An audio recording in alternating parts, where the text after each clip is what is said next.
nongeye kubasuhuza mwese inshuti bakunzi ba Ibendera TV kandi baye ikaze muri aya makuru yo muri iki gitondo.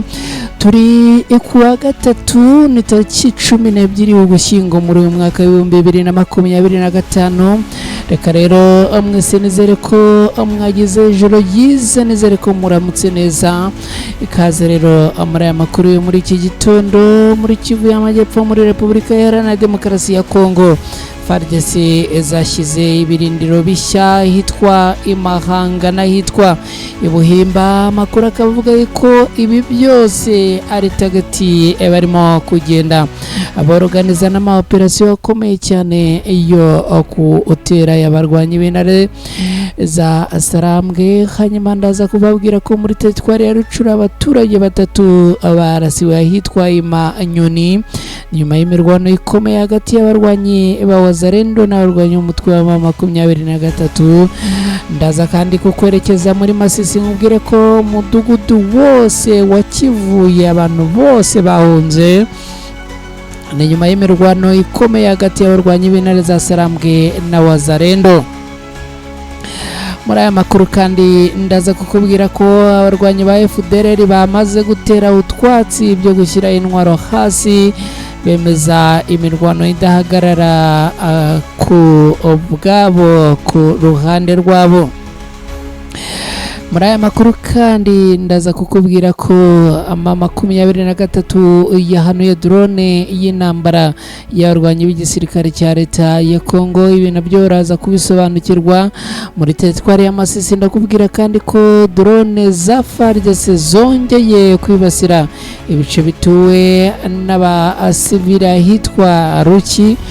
Ibi byose turaza kubisangira hano ku Ibendera TV. Ndaza kandi kukubwira ko abarwanyi ba FDLR bamaze kwisuka ku bwinshi mu gace ka Rubarika muri Kivu y'Amajyepfo muri Repubulika Iharanira Demokarasi ya Kongo.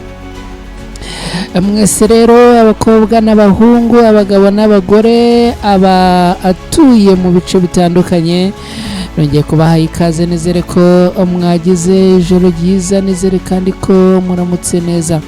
Abantu baherereye mu mahanga ya kure namwe nizere ko mumeze neza. Nimunyemerere ibintu tubigenze gutya, undi mukanya ngaruke twinjira muri aya makuru ku buryo burambuye.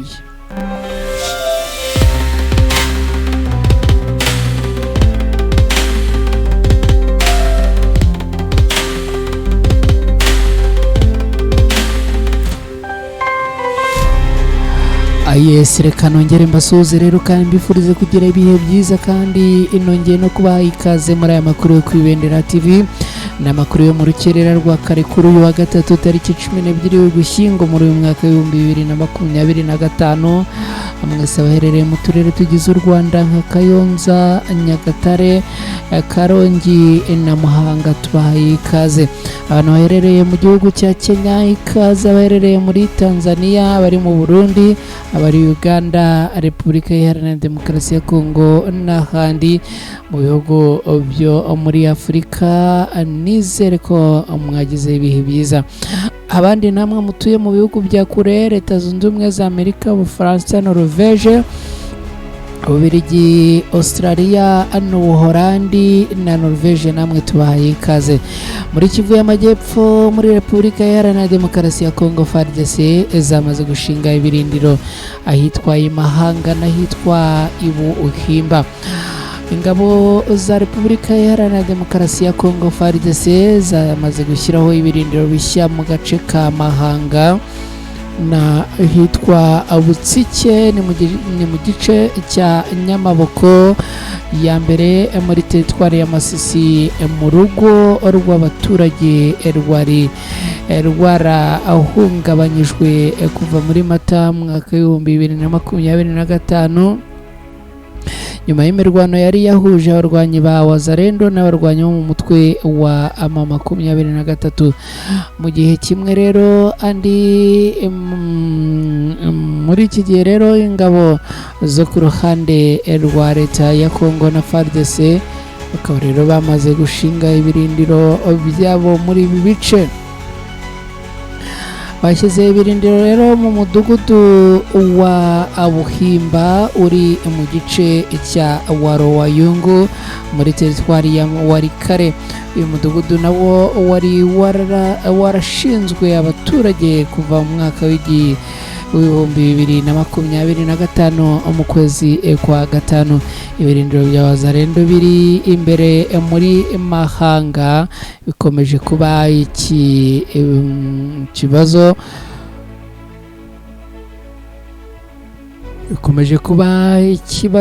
mu gihe Alliance Fleuve Congo 23 ikomeje kugenzura agace ka Kasopo.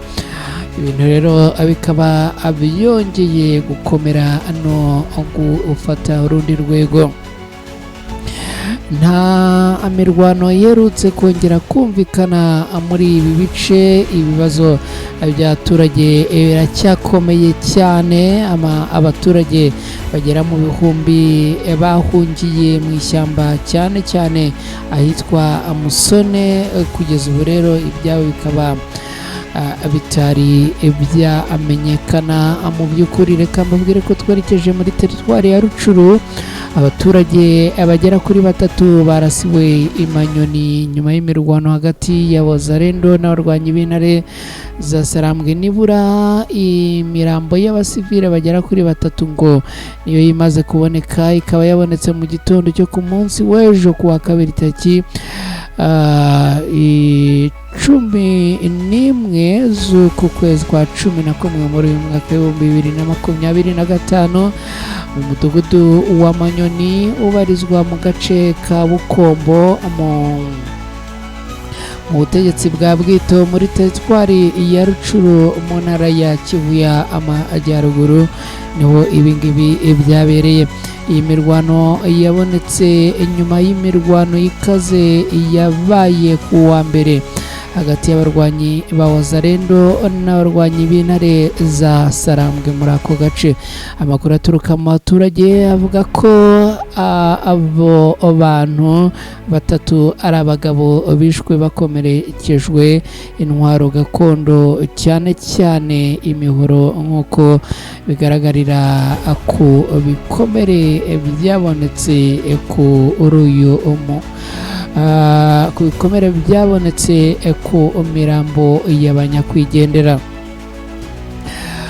Kuva imirwano yo kuwa mbere tariki 10 Ugushyingo yakubura nta musivile urongera kwinjira mu midugudu ya Amanyoni, Kinyankuku n'indi iri hafi aho ngaho kuko ngo abaturage bose barahunze berekeza mu bice bifatwa nk'ibifite umutekano.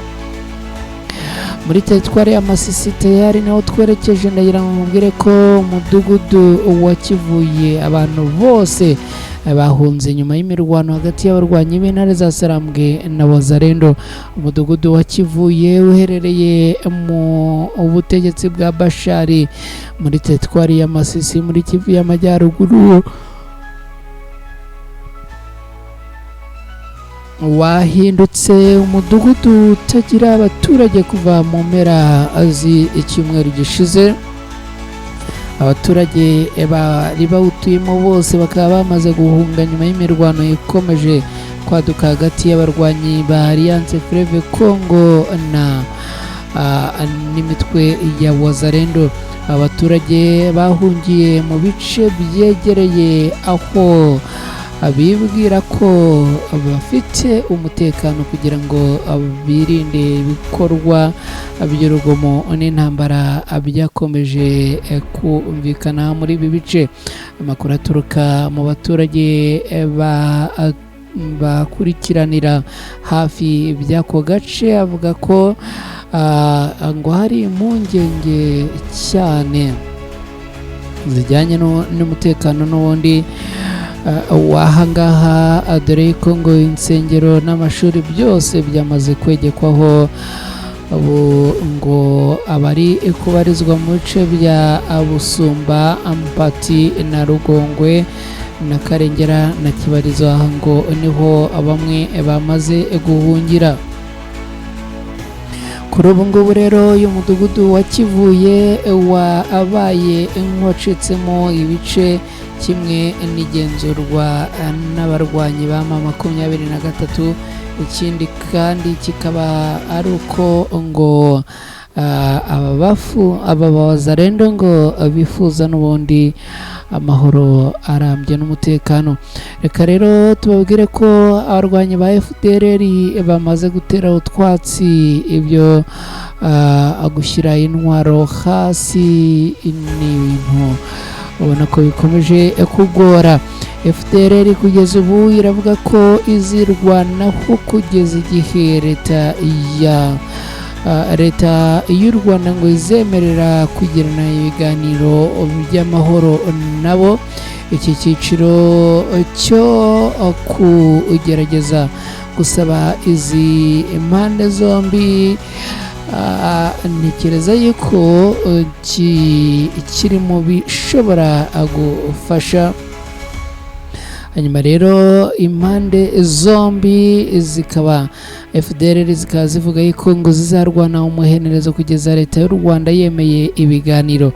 Ese leta y'u Rwanda izabyemera? Cyane ko bavuga yuko abarwanyi ba FDLR ari inyeshyamba, bizagenda gute?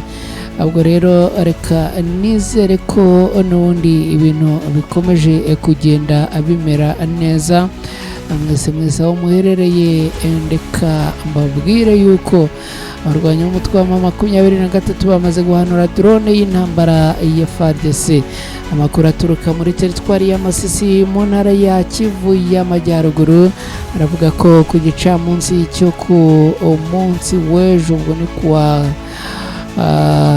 ni kwa mbere, ariko ngo no ku cyumweru ngo nabwo byarabaye.